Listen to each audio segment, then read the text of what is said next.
El técnico de la selección uruguaya de fútbol, Marcelo Bielsa, presentó este mediodía en conferencia de prensa realizada en el complejo Uruguay Celeste la nómina de jugadores que representarán a Uruguay en el Mundial de Estados Unidos, México y Canadá, que comenzará el jueves 11 de junio con el partido entre México y Sudáfrica. La participación de Uruguay se iniciará el lunes 15 de junio a la hora 19, enfrentando a la selección de Arabia Saudita. La Asociación Uruguaya de Fútbol había divulgado ayer un video institucional con el detalle de los 26 futbolistas citados, del que también participó el entrenador. El director de Desarrollo Social del MIDES, Nicolás Laza, dijo a Infocapital que las transferencias monetarias a niños, niñas y adolescentes de menores recursos pasarán de 3.500 pesos en promedio por hijo a 6.600 pesos, equivalentes al monto de la canasta básica alimentaria, y se elevará hasta los 10.000 pesos en las situaciones más complejas. El ministro de Trabajo y Seguridad Social, Juan Castillo, fue elegido presidente de la Conferencia Internacional del Trabajo número 114, la máxima instancia de la Organización Internacional del Trabajo, que comenzó este lunes en Ginebra, Suiza, y en la que participan delegaciones de los 187 Estados miembros de la organización, con representación de los gobiernos, los empleadores y los trabajadores. El secretario general de la Confederación de Organizaciones de Funcionarios del Estado, COFE, y vicepresidente del PIT-CNT, José Lorenzo López, dijo que los funcionarios estatales están muy preocupados por el contenido del proyecto de ley de rendición de cuentas que el gobierno presentará al Parlamento a fin de mes, luego de acceder a un documento del Ministerio de Economía y Finanzas. La Comisión Especial para investigar y analizar el frustrado proceso de adquisición de las patrulleras oceánicas al astillero español Cardama recibe este mediodía a los ex contraalmirantes de la Armada Héctor Maglioca y Gustavo Luciani. El ministro de Ambiente, Edgardo Ortuño, dijo que el gobierno mantiene el proceso de construcción de la represa de Casupá con total convicción, en respuesta al escrito que envió a la cartera al senador Martín Lema, del Partido Nacional, en el que expresó su preocupación por el avance de la iniciativa. El candidato de ultraderecha Abelardo de las Priela, del Movimiento Defensores de la Patria, y el izquierdista Iván Cepeda, del Pacto Histórico, disputarán en segunda vuelta las elecciones presidenciales de Colombia el próximo 21 de junio, al ser los más votados en la primera ronda celebrada este domingo, donde la gran derrotada fue Paloma Valencia, representante de la derecha tradicional que responde al expresidente Álvaro Uribe.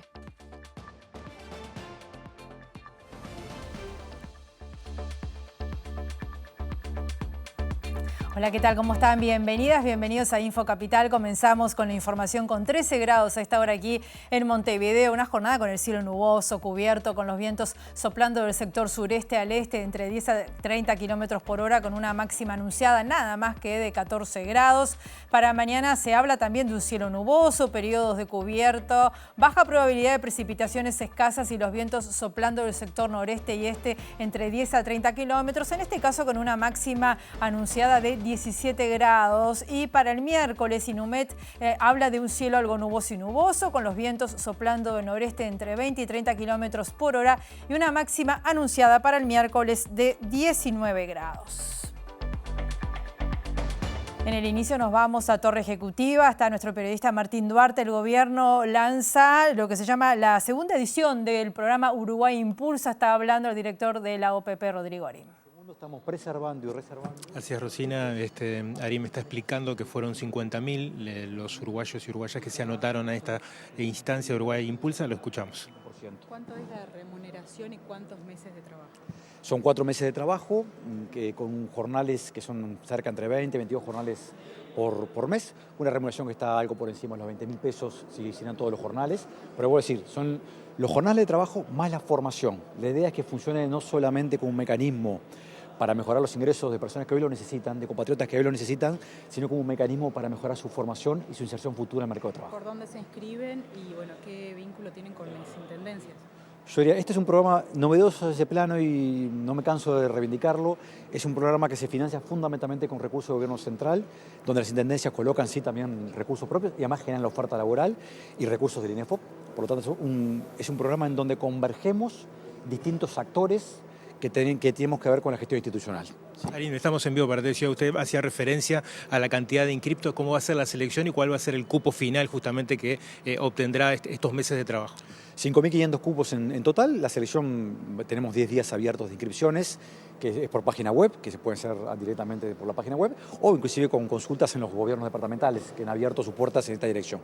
De esos 5.500 que van a ser seleccionados, van a ser sorteados posiblemente la tercera semana de junio. Estamos haciendo todo desde la Oficina de Planeamiento de Presupuesto, desde el Poder Ejecutivo, con los gobiernos departamentales, para que esta edición comience la primera semana de julio. ¿Qué edades tienen que tener y qué características? Está abierto mayores de edad, ¿sí? Lo único que el requisito importante es que no tengan en este momento ningún tipo, no estén insertos en ningún programa vinculados a mercado de trabajo, por ejemplo, que no estén en seguro de paro. Por supuesto, pueden recibir otro tipo de transferencias del Estado uruguayo, pero que no estén duplicando otro tipo de prestaciones, otro tipo de programas de esta naturaleza que también existen en el Estado uruguayo. ¿Puede participar aquellos que ya participaron de programas anteriores, no? Mira, ahí teníamos buena parte de la discusión de la Constitución institucional. Nuestra posición era que tendríamos que dar la oportunidad a otros compatriotas. El Congreso de Intendentes planteó la necesidad de reincorporar la posibilidad de que pudieran volver a tener la experiencia laboral y ser sorteados quienes participaron el año pasado. Va a ser incorporada en la discusión en la Cámara de Diputados esta semana y va a salir de la Cámara de Senados con esa modificación también. Creo que es parte de los intercambios que tenemos entre las instituciones y hay razones para que eso suceda. Arín, aprovecho y le cambio de tema a propósito también de la polémica que se generó la semana pasada por los recursos para la biblioteca.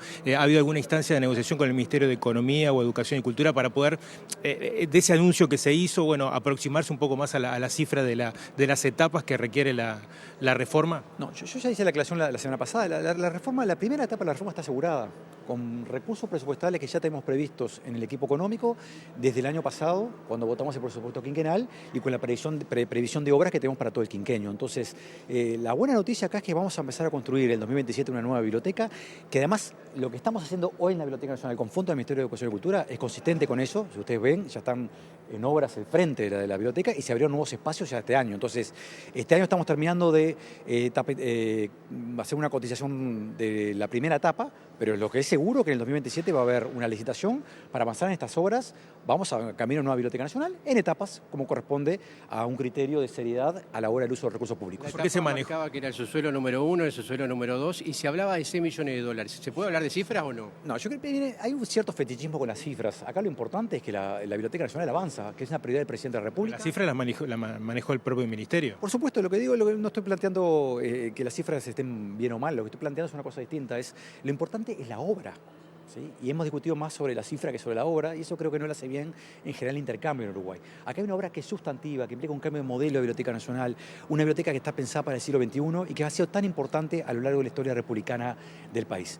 Tenemos que asegurar los recursos para esta primera etapa, por lo tanto estamos culminando en el equipo que conduce Gabriel Calderón, desde la Oficina de Planeamiento de Presupuesto, la presupuestación de esta primera etapa, que va a ser consistente, por decir, una obra de mayor magnitud, pero es una primera etapa también relevante, cuyas obras van a comenzar en el 2020. Más allá que usted no quiera hacer foco en la cifra, ¿por qué se presentó una cifra que no fue la final? No que no es la final, estamos hablando de dos fenómenos distintos. Uno es cuál es el orden de magnitud de una reforma completa de la Biblioteca Nacional, que está en el orden de magnitud que se manejó, y otro es cuánto es el valor que van a tener las sucesivas etapas a ese encuentro. Lo que tenemos asegurado ahora es que vamos hacia una licitación o un proceso de asignación de la obra en el 2027, que comienza esa obra que implica una gran modificación de la Biblioteca Nacional.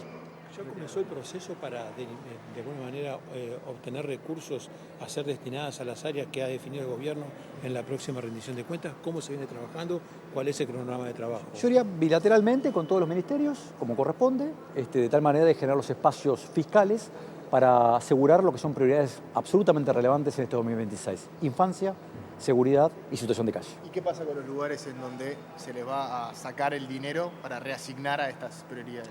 Miren, hacer política de buena calidad implica construir ingenierías financieras que permitan viabilizar prioridades políticas. Si no, funcionamos con piloto automático. En este caso, Uruguay está creciendo, está creando empleo de buena calidad, estamos reduciendo la pobreza, pese a todas las turbulencias que ustedes ven en el mundo, ¿sí?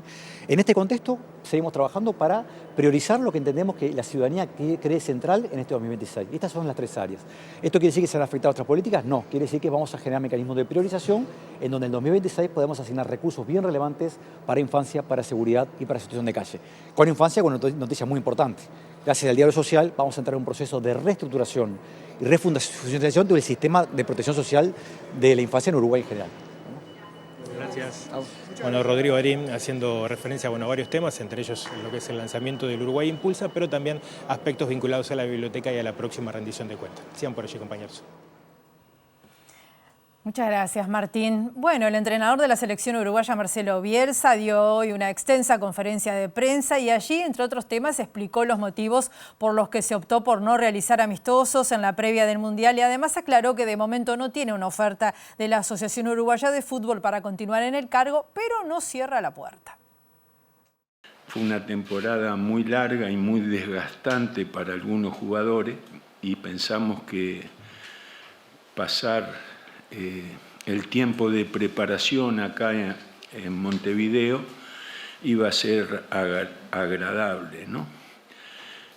Si no, tendríamos que haber sumado a la duración del Mundial las 3 semanas de preparación hechas también en el extranjero.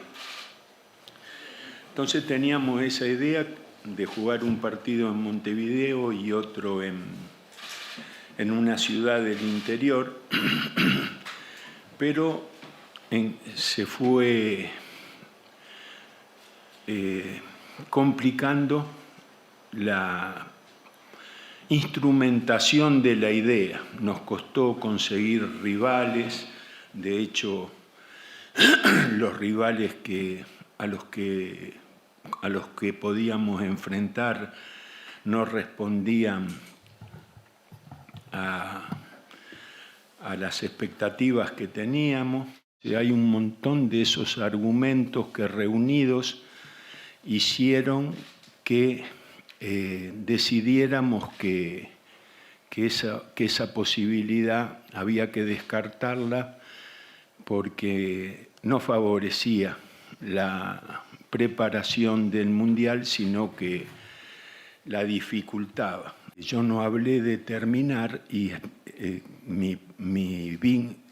efectivamente termina mi vínculo con la AUF, pero siempre me hubiera parecido irrespetuoso de mi parte anticipar una negativa a una propuesta inexistente. Que es cierto que finalice un contrato y el otro concepto es que nunca yo anticipo decisiones frente a posibilidades que no existen.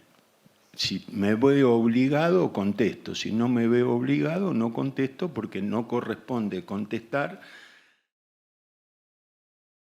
Y la Asociación Uruguaya de Fútbol difundió un video institucional con el detalle de los 26 futbolistas citados, del que también participó el entrenador Marcelo Bielsa.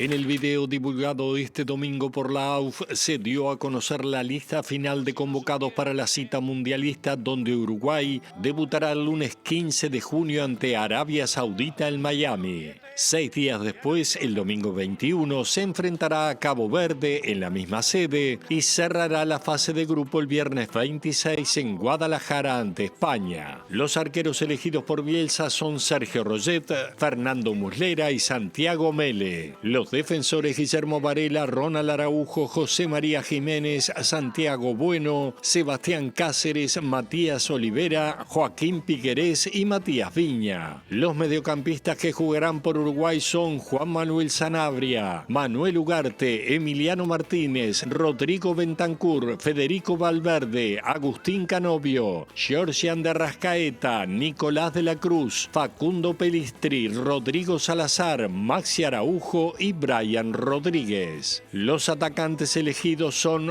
Rodrigo Aguirre, Federico Viñas y Darwin Núñez. En la pieza audiovisual elaborada por la AUF se mezcla la información de los citados con la aparición de distintas figuras de la cultura uruguaya como Santiago Urrutia, Edu Pitufo Lombardo, Charly Sosa, Luana, Gerardo Nieto y Maxi de la Cruz, entre otros. Según señaló la asociación, el video representa una verdad absoluta de la identidad nacional. No existe un único lugar en Uruguay para vivir la pasión por nuestro fútbol. Además, se musicalizó la pieza con la canción Cielo de un solo color de la banda No Te Va a Gustar, elegida por la gente en una votación vía redes sociales como el himno de la selección.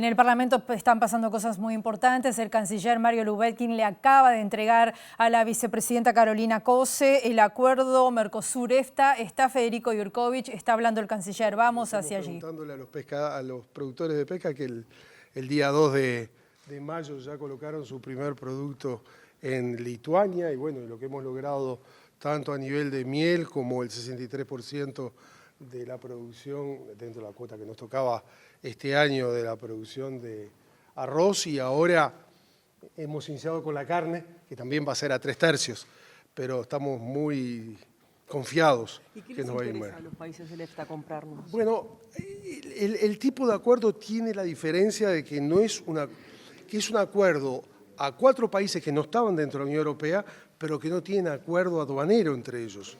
Entonces, tenemos un marco general de garantías recíprocas y después se divide por países. Por ejemplo, y por eso tenía las notas aquí, por ejemplo, en el caso aquí en el caso concreto de Liechtenstein y Suiza, a ellos les interesa fruta, jugos, granos, legumbres, etcétera. En el caso de Noruega le interesa aceites no de oliva, bebidas, energía, biodiesel. Y en el caso de Islandia nos plantearon el tema de la carne. Entonces, ¿cuál es la reflexión? La reflexión es que ahora que hemos iniciado y que tenemos que ir aprendiendo todos, recuérdese el debate de la miel de los primeros días, en el cual todavía no pudimos lograr resolver el problema de las cuotas entre los países del Mercosur. Pero, por ejemplo, tenemos bases de acuerdo con los países del EFTA en relación a la miel. Por lo tanto, quizás los niveles de impacto que tengamos con la Unión Europea no van a ser suficientes, pero tendremos otros mercados a prácticamente arancel cero que nos va a permitir acceso. Es un nuevo mundo para nosotros en los cuales tenemos que aprender, en el cual, naturalmente, el gobierno tiene que seguir aprendiendo y profundizando, lo tiene que aprender el sector privado y lo tenemos que hacer en conjunto. Y esto para mí es la transición del 2026. Ahora justamente cuando le entregamos a la presidenta del pendrive, lo que nosotros le recordamos a la presidenta fue lo que hablamos el otro día en la Comisión de Relaciones Internacionales de Diputados y Senado, en la cual me invitaron y me presenté, en la cual le solicitamos nosotros que seamos nuevamente el primer país, que lo ratifique como fuimos el primer país que ratificamos el acuerdo con la Unión Europea. Le cambio de tema, entendiendo que es un proceso que comienza, me interesaría si puede avanzar en su aseveración de que hay que estar contento por lo que pasó en Colombia y un comentario sobre la realidad en Bolivia, por favor, canciller. En relación a Colombia dije hay que estar contento con la democracia. Lo que nos tiene que dejar contentos a todos los demócratas de América Latina es que no vivamos en escenarios de golpes y contragolpes y falta de libertad y democracia. Cuando lo que hay son elecciones, después, bueno, el resultado será el que será. Falta el balotaje todavía, estamos a mitad de camino. Pero esas son solo buenas noticias. Pensemos lo que era América Latina hace 30, 40 años. Parece que todo es normal ahora, pero vivimos otra cosa. Entonces, como vivimos otra cosa, es bueno compararlo y decir una nueva elección limpia de resultados. Después veremos a qué y de qué forma se desarrolla. Y lo de Bolivia, sin duda, es extraordinariamente preocupante porque es muy importante que un país con todos los problemas y las fragilidades que tiene Bolivia mantenga estabilidad, con todos los problemas que están planteados allí desde el punto de vista social y económico, pero que tenga una clave fundamental que es que todos los actores dialoguen. Si no hay diálogo, si hay solo enfrentamiento, si hay un país frágil, nosotros sabemos qué es lo que puede pasar. Eso es lo que hay que evitar. Uruguay en algún momento se planteó como un país mediador en conflictos internacionales. En este caso de Bolivia, ¿está realizando alguna gestión? Realizamos mucha y no lo logramos hasta ahora. Esa es la santa verdad. Intentamos por el campo del Mercosur, acuérdense que está la cláusula democrática, intentamos por el campo del CELAC, logramos prácticamente la unanimidad de los países, eran 31, 32, hubo un país que decidió vetar, pero por lo menos nos pusimos a recorrer los caminos y los instrumentos que tenemos en este momento. América Latina tiene que ayudar a América Latina. Ya existen los antecedentes. Si ustedes se acuerdan, en Centroamérica se creó una cosa que se llamaba Grupo de Río, Grupo de Contadora, y fueron los latinoamericanos que ayudaron, los latinoamericanos y caribeños. Hay que repetir eso, están las posibilidades, tenemos que trabajar en esa dirección y Uruguay se posiciona para ayudar en esa dirección. ¿Qué pasa con qué posición Uruguay con respecto a lo que está pasando en el Líbano, Lubetti? Bueno, enfrentamientos, guerra, muertes, estamos del otro lado, absolutamente del otro lado. Eso no, por favor. ¿Hay un avance en el eventual encuentro entre Orsi y el presidente de Estados Unidos? Volvemos a la misma, todavía no hemos cruzado las agendas, pensamos que nos podíamos acercar durante el Mundial si el presidente Orsi fuera, van a ir la inmensa mayoría de los presidentes de los equipos que juegan. Personalmente el presidente de la FIFA, Infantino, ha ido invitando a cada uno de los presidentes de los países que compiten para que estén así, pero allí no va a poder ser. Seguimos trabajando con él. ¿El presidente va al Mundial? Todavía no lo definió, pero tiene la invitación de Infantino y el pedido de Infantino de que junto a Uruguay su presidente tiene que estar allí. Con respecto a la posible visita del Papa, siendo una cuestión de Estado, ¿se está trabajando? Va a venir una avanzada del Vaticano en las próximas semanas y ahí vamos a cerrar. Es, como tú dices, una visita de Estado y para nosotros es una vez que nos lleguen las propuestas por parte de las autoridades vaticanas, más las que tenemos nosotros, ahí cerraríamos y confirmaríamos cuáles son las fechas, porque como ustedes habrán visto, todavía nosotros no confirmamos nada porque hay que tomarlo con la seriedad del caso de que lleguen las autoridades de la avanzada vaticana y ahí cerremos tanto agenda como fechas. ¿Todavía no está confirmado que el Papa venga? No, eso se lo dijo el Papa al presidente Orsi cuando se vieron. Eso estuvo confirmado siempre. La pregunta era cuándo y con qué agenda. Pero eso siempre estuvo en la bilateral que hubo en el Vaticano. Lo primero que le dijo el Papa fue: voy a ir a visitar su país, voy a ir a visitar Argentina y quizá algún otro país. Y eso es lo que se está ejecutando con los tiempos que eso lleva. Y una cosa más a tomar en consideración, yo creo que el segundo semestre nuestro, por toda la responsabilidad que tenemos, vamos a tener muchas visitas. No solamente Santo Padre, yo creo que ya hay varios presidentes que nos han solicitado venir de Asia, estamos viendo si lo podremos lograr o no. Seguramente uno de los primeros presidentes que venga en los próximos meses sea el presidente Kast de Chile, estamos ajustando la fecha. ¿Y Asia quién puede ser? Bueno, hay una solicitud de, creo que es Indonesia, o sea, parte de los países más poderosos en este momento, porque estamos en otro circuito, porque estamos en el Transpacífico, porque estamos donde estamos y porque hoy Uruguay, con sus peculiaridades, sus límites, es un punto de atracción, eso se los puedo garantizar y cuando más salimos, más nos damos cuenta de que se espera mucho de nosotros. Ojalá podamos estar a la altura. Bien, palabras del canciller Mario Lubetkin. La situación del viaje a Estados Unidos, que fue una de las cosas que habló, no está confirmado, no está confirmada la presencia de ninguna fecha, por más que el presidente de la FIFA, Gianni Infantino, le ha expresado al presidente Orsi su intención de que esté en alguna actividad, decía el canciller Mario Lubetkin que eso no ha pasado. Otros temas que planteaba el canciller fue la entrega del acuerdo comercial con los países del EFTA, Noruega, Islandia, Liechtenstein y Suiza. Eso comienza su tratamiento legislativo a partir de ahora, como ocurrió con el acuerdo del Mercosur. Le preguntábamos también sobre la situación en Colombia y Bolivia. Ha intentado mediar el gobierno del presidente Yamandu Orsi sin éxito hasta este momento, desde la presidencia de la CELAC, pero también como miembro del Mercosur. Esas son las novedades por ahora. Seguimos trabajando aquí y preparando el informe para la edición central. Rosina. Muchas gracias, Federico. El director de Desarrollo Social del MIDES, Nicolás Laza, dijo a Infocapital que las transferencias monetarias a niños, niñas y adolescentes de menores recursos van a pasar de 3.500 pesos en promedio por hijo a 6.000 pesos, equivalente al monto de la canasta básica alimentaria, y se va a elevar hasta los 10.000 pesos en las situaciones que son más complejas. En términos de transferencias, el Ministerio de Desarrollo Social más o menos destina unos 19.000 millones de pesos anuales. En el periodo pasado se migró ese presupuesto, antes estaba en BPS, ahora va al Ministerio de Desarrollo Social. Tenemos 30.000 nacimientos por año, aproximadamente al 60% de ellos se llega, entre el 55 y 60 se llega con asignación familiar.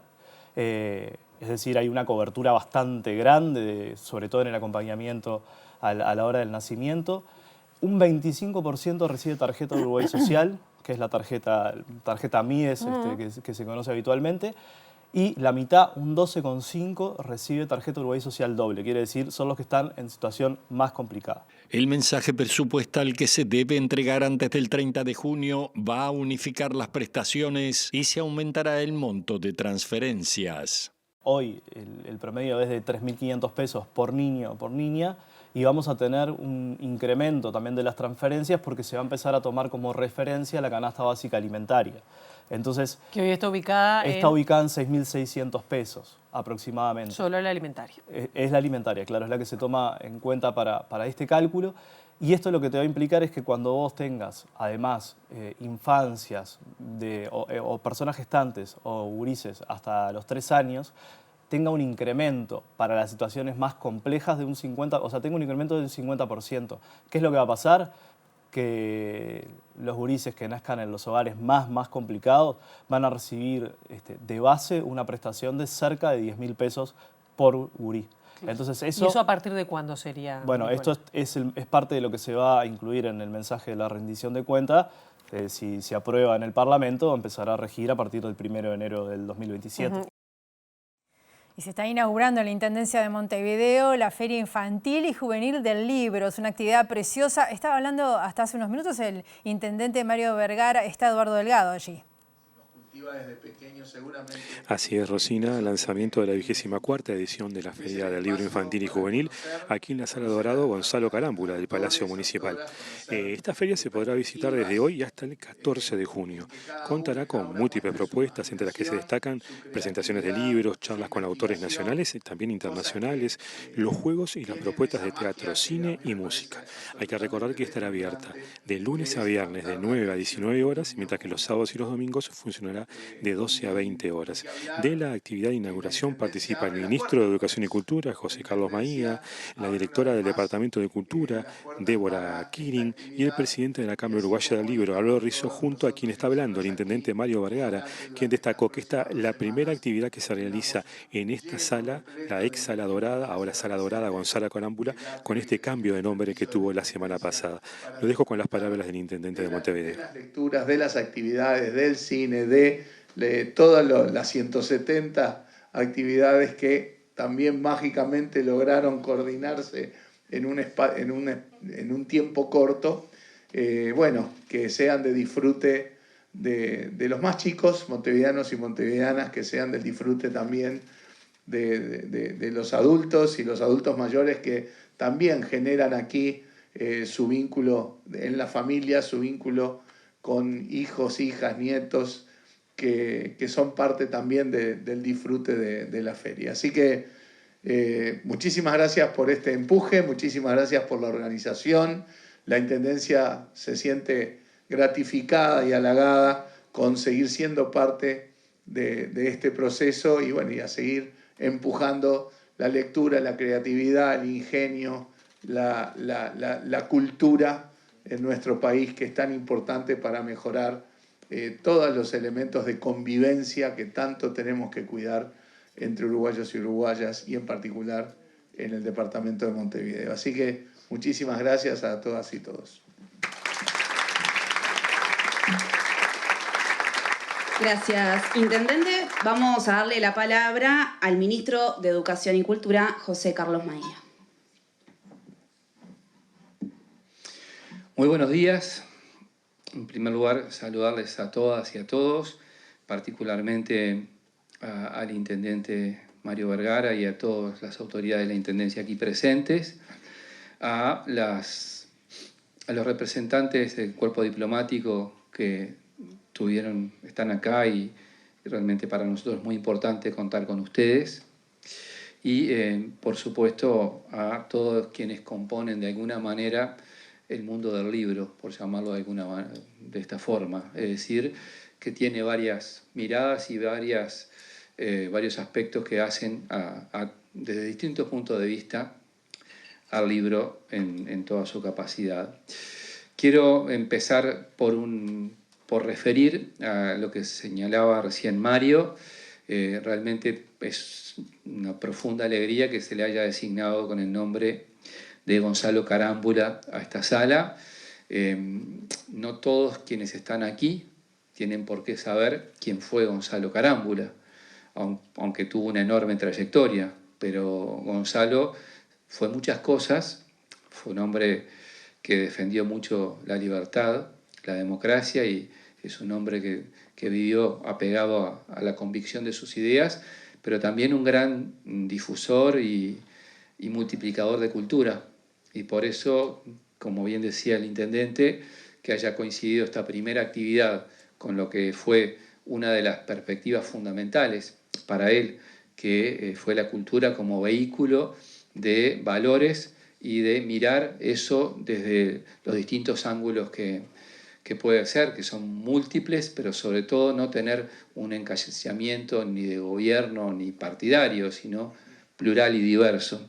Eso, abrevar de esa fuente que Gonzalo abrevó, a todos nos inspira. De ese lugar también señalar que desde nuestro punto de vista, hacer esto junto con la Intendencia de Montevideo y con el sector privado, habla de la necesidad siempre de complementariedad de esfuerzos, de distintas miradas también, y de en lo que refiere a las políticas públicas, lo que hemos señalado en nuestro programa. Esto es la transversalidad de las mismas y que ubica los 3 niveles de gobierno trabajando conjuntamente. Estoy hablando, por supuesto, del gobierno nacional, del gobierno departamental y también el municipal. De esos 3 aspectos creo que nos vuelve más eficaces, más eficientes a la hora de desarrollar nuestra responsabilidad. En aquello que compete al Ministerio de Educación y Cultura, por supuesto, su responsabilidad institucional en la promoción de la lectura, está con nosotros dentro de la delegación del Ministerio de Educación y Cultura su coordinadora, Valeria Tanco, que es la que ha estado llevando adelante estas políticas públicas durante este tiempo. Bien, estamos desde la Intendencia de Montevideo en el lanzamiento de esta Feria Infantil y Juvenil del Libro que se inaugura hoy y que promete ser un paseo más que interesante para chicos y también para grandes. Hacemos la primera pausa, volvemos en unos minutos.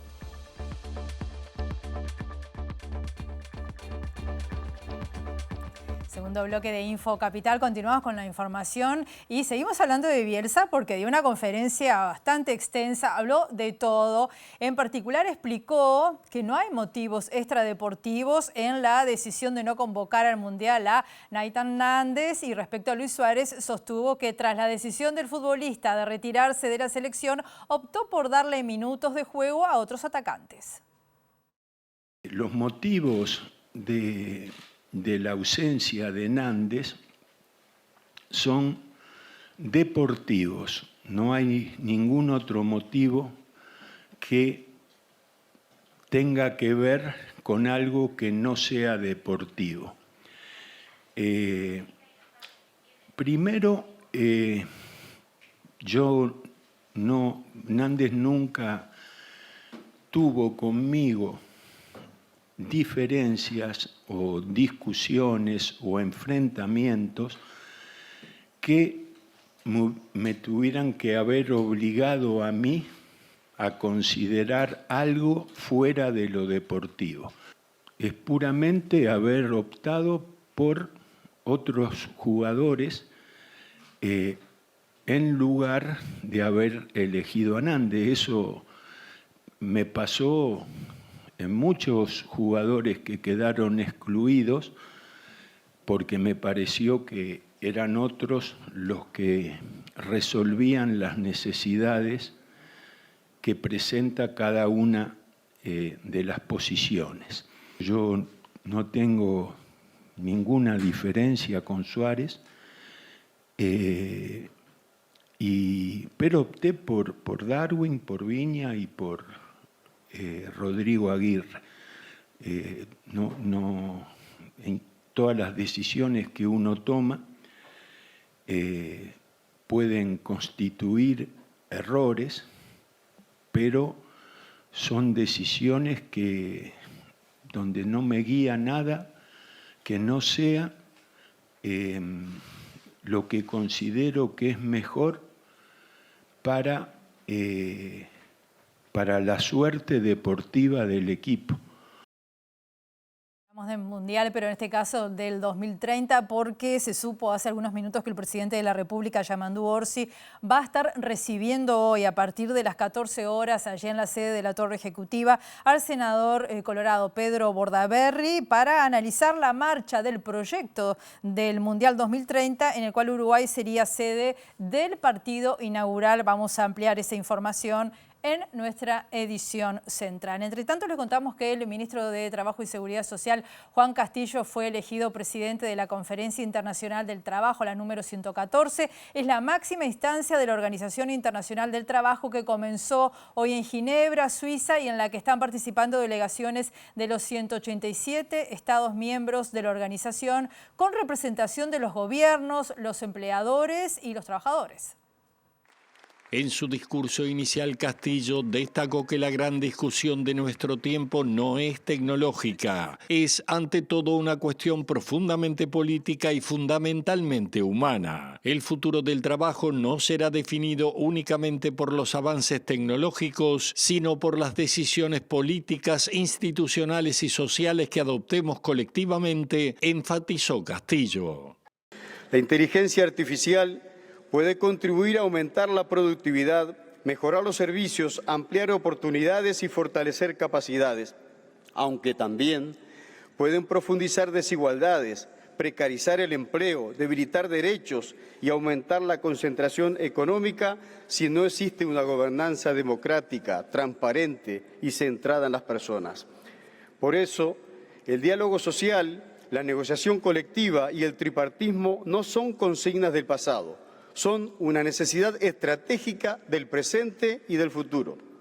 Y es precisamente en este contexto donde este ámbito multilateral, la OIT, mantiene una relevancia extraordinaria y una capacidad única para promover el diálogo, construir consensos y defender los principios fundamentales del trabajo decente. Vengo de Uruguay, un país donde las libertades sindicales se ejercen plenamente, donde la negociación colectiva constituye un instrumento esencial para la construcción de acuerdos entre trabajadores, empleadores y el gobierno, y donde el diálogo social forma parte de nuestra identidad democrática. Esta tradición ha permitido fortalecer las instituciones laborales, promover la justicia social y encontrar soluciones consensuadas a los desafíos que enfrenta el mundo del trabajo. Por eso, para mí, para mi país, para quien les habla, constituye un enorme honor asumir la 114 Conferencia Internacional del Trabajo. Esta distinción implica una gran responsabilidad que asumimos con compromiso y profundo respeto por esta organización.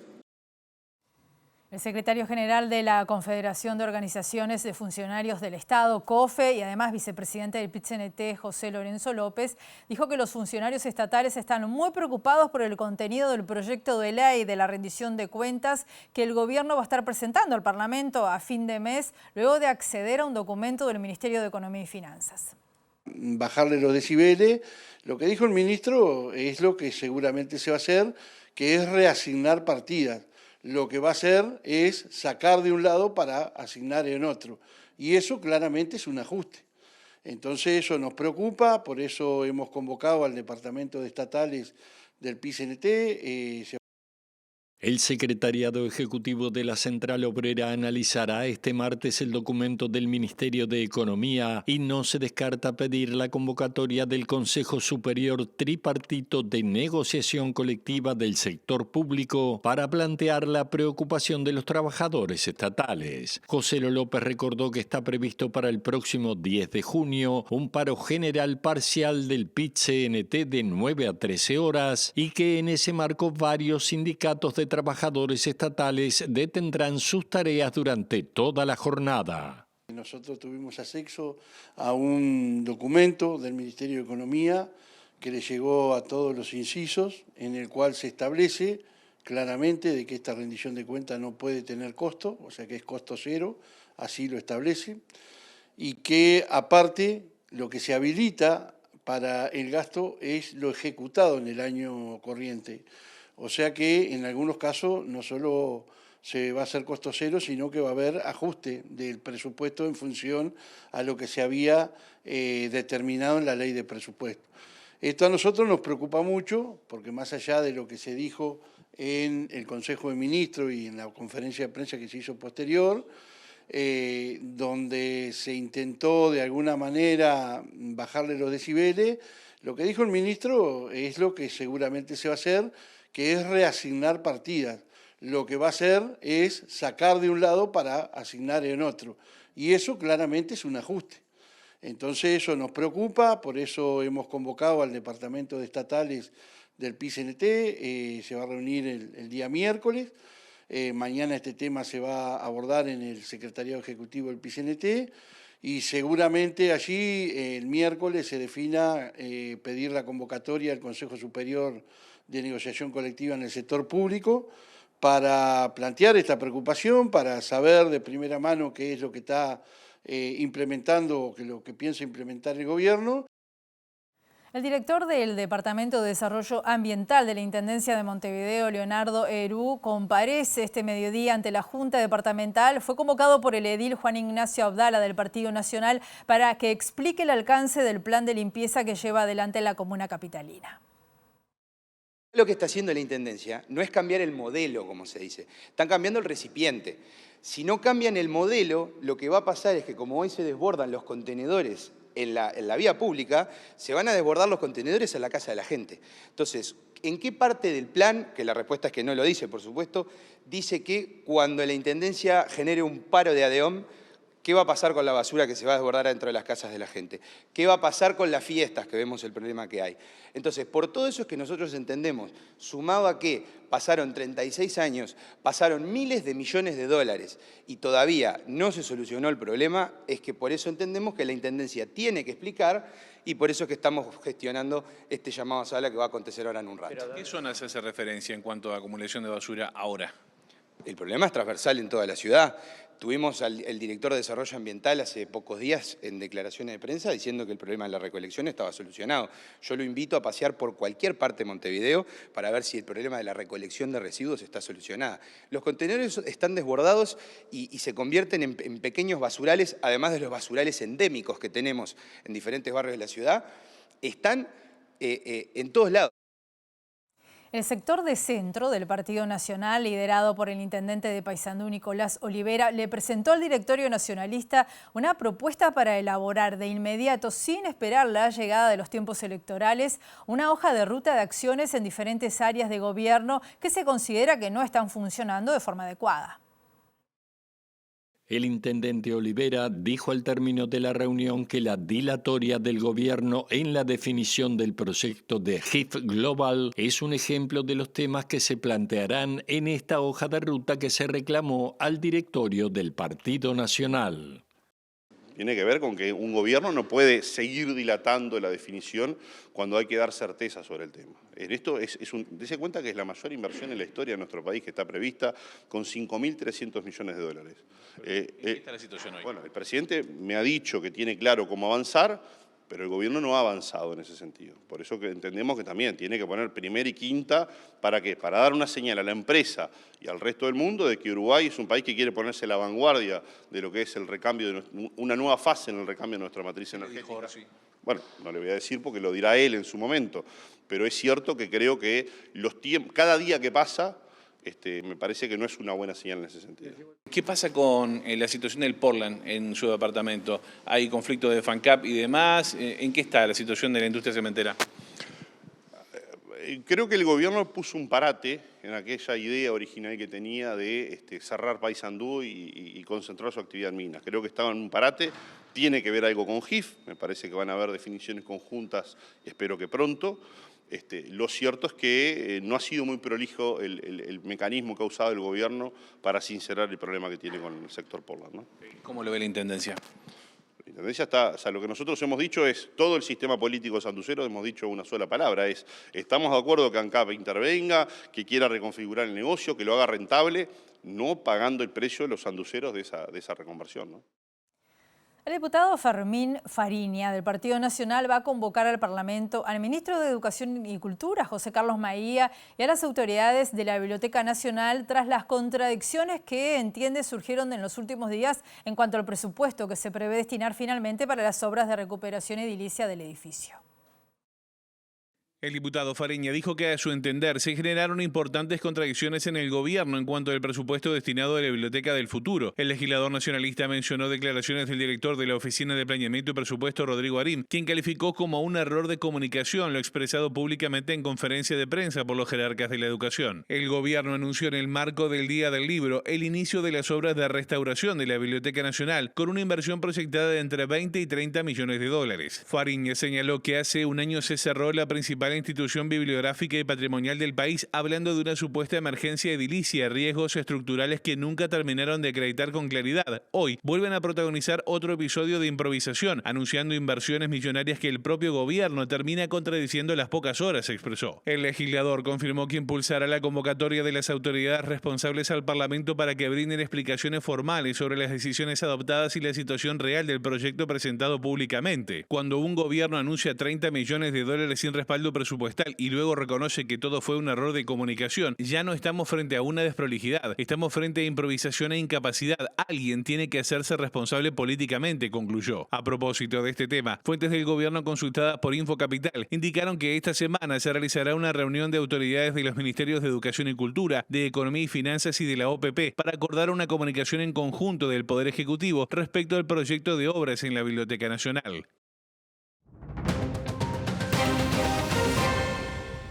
En Colombia, el candidato de ultraderecha Abelardo de la Espriella del Movimiento Defensores de la Patria y el izquierdista Iván Cepeda del Pacto Histórico van a estar disputando en segunda vuelta las elecciones presidenciales de este país el próximo 21 de junio, al ser los más votados en la primera ronda celebrada este domingo, donde la gran derrotada fue Paloma Valencia, que es la representante de la derecha tradicional que responde al expresidente Álvaro Uribe. Abelardo de la Espriella, un polémico abogado que se identifica con líderes como Javier Milei o Nayib Bukele y se presenta como independiente, dio la sorpresa al pasar los 10 millones de votos y lograr casi el 44%, un resultado mejor que el que le daban las encuestas en las que siempre estuvo en segundo lugar, detrás del candidato oficialista. Iván Cepeda, representante del Pacto Histórico, el movimiento del presidente Petro y una de las figuras más populares de la izquierda, quedó en segundo lugar con 9 millones y medio de sufragios, casi el 41% según la Registraduría Nacional, entidad que organiza las elecciones. La tercera posición fue para la senadora Paloma Valencia del partido uribista Centro Democrático, que obtuvo casi el 7% de los sufragios, una cifra muy inferior al 12% que le daban las últimas encuestas, quien anunció casi de inmediato que apoyará al candidato ultraderechista en la segunda vuelta para que Colombia no caiga en las manos del comunismo ni el neocomunismo que representan, en su opinión, Cepeda y Petro. El presidente de Colombia, Gustavo Petro, afirmó que no acepta los datos del preconteo de la firma privada que presentó los resultados y en su cuenta de X explicó que existen presuntas inconsistencias en el software utilizado para la transmisión de datos, señalando que lo publicado no tiene fuerza vinculante, por lo que esperará a los informes de las comisiones escrutadoras dirigidas por los jueces de la República. El senador Iván Cepeda dijo por su parte que no reconocerá los resultados hasta que se resuelvan las dudas sobre el proceso relacionadas con el consenso electoral e impugnaciones en varias mesas de votación, y afirmó que hay un desfase que se debe verificar en torno al censo electoral que involucra a más de 855.000 personas. Abelardo de la Espriella reaccionó de inmediato a las dudas del oficialismo y durante un discurso pronunciado en Barranquilla, tras conocerse los resultados preliminares, instó al presidente Petro y a la izquierda a aceptar el resultado y les advirtió que no se les ocurra desconocer la voluntad popular. Conocemos la cotización de las principales monedas en la apertura del mercado local.